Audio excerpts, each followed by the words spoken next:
Hello guys, তোমাদের সকলকে স্বাগত জানাচ্ছি সঞ্জয় সাটের নতুন একটা ভিডিওতে। নতুন দিনে নতুন রূপে আবার চলে এসেছি।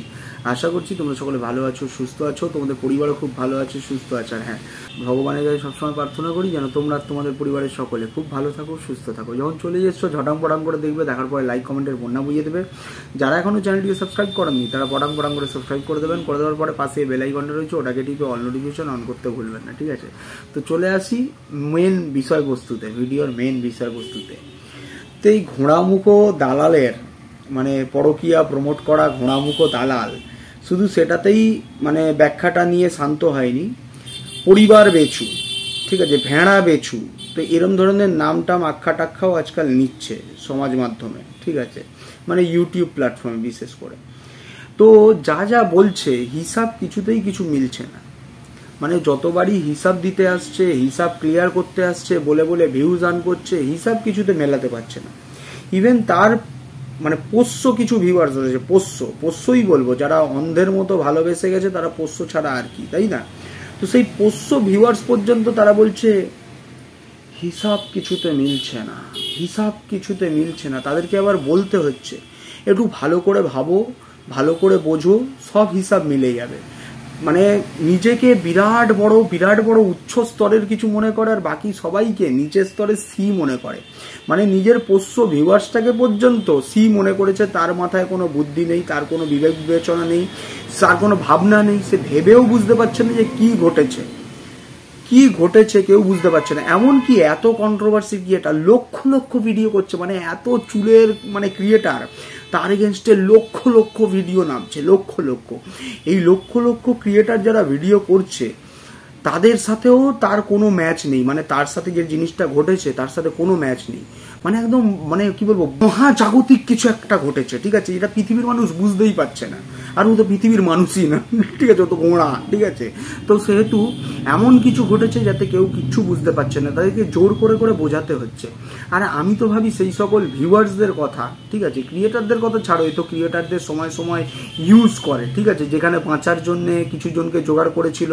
একদিন নিশ্চয়ই বুঝেছো কোথায় কিভাবে বাঁচার জন্য চেষ্টা করেছিল, যখন শুনেছিল ডিম টমেটো এসব যাবে, ঠিক আছে, মুখের ওপরে। সেহেতু বাঁচার জন্য কত লোককে সিঙ্গার ফোন করে ফন্দি ফিকির করে ডেকে ডেকে আনিয়েছে, সেটা তো নিশ্চয়ই জানো তোমরা।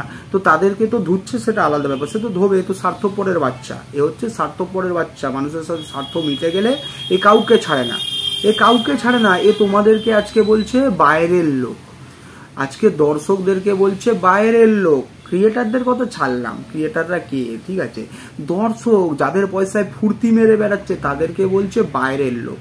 এই বাইরের লোকদের কাছে হাত পাততে এসেছিল, তখন ওই ভেড়ার কথা মনে পড়েনি, তখন ওই ভেড়ার জন্মদাতাদের কথা মনে পড়েনি, যে এরা তো আমার কাছের লোক, এদের সাথে 14 বছর ধরে বসে শুয়েছি, ঠিক আছে।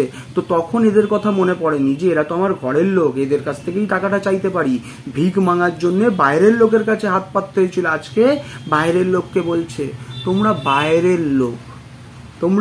বাইরের লোক, তো চেনো একে, আর কত কি শুনবে তোমরা, আর কত অপমানিত হবে তোমরা। এর যখন যেটা দরকার পড়ে, দরকার মিটে গেলে এ সবকে লাত মারে। আজকে একজন ক্রিয়েটারকে নিয়ে বলছে, সে তো ঠিক কথাই বলেছে, তুই তো সবার সবকিছু রেকর্ড করে রাখিস, রেকর্ড করে করে ছাড়িস।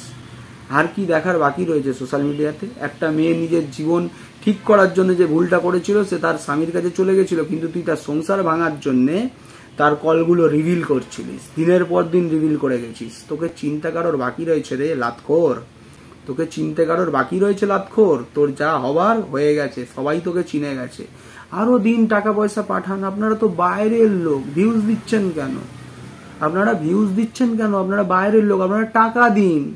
ঘরের ভেড়ার জন্মদাতারা তারা পয়সা দেবে না, তারা তখন কাছের লোক হয় না। ওর জন্মদাত্রীরা কাছের লোক নয়, তখন আপনারা কাছের লোক। মাল্লু খেচার সময় তখন আপনারা কাছের লোক, আর যখন মাল্লু খেচা হয়ে যায় তখন আপনারা কে? আপনারা বাইরের, ঠিক আছে। আপনারা একটা কথা বললে আমার কিচ্ছু এসে যায় না, কিন্তু যার সাথে 14 বছর শুয়ে বসে উঠেছি, নেচেছি, কেঁদেছি, তার কথাই এসে যায়। কিন্তু কি এসে যায় সেটাই কেউ বুঝতে পারছে না। হিসাব কিছুতে মিলছে না। কি এমন ঘটেছে, কি এমন চলেছে? ও এখন ভাবছে যে কি বলবো পাবলিককে, কি বললে খাওয়াতে পারবো, আসলে সেই জন্য আরো হিসাবটা মেলাতে পারছে না। ও বলতেই পারছে না কি ঘটেছে কি হয়েছে, কারণ জানি এরপরে যদি আমি এমন কিছু বলতে আসি পাবলিক তো জুতিয়ে আমাকে আধঘানা করে দেবে, যেরকম কমেন্ট বক্সে জুতিয়ে জুতিয়ে লাট করে দিচ্ছে, ঠিক আছে। তো সেহেতু সেটাও বলতে পারছে না, ক্ষমতা নেই, ও এইভাবেই ভিউজ খাবে, এইভাবেই নাটক করে করে নাটক সেটে সেটে ভিউজ খাবে। আপনারা দিতে থাকুন, বাইরের লোক তো আপনারা পয়সা মুখে ছুঁড়ে মারুন, তখন যদি আপন হতে পারেন, আর পয়সা খাওয়া হয়ে গেলে তখন আপনারা বাইরের লোক। টাটা।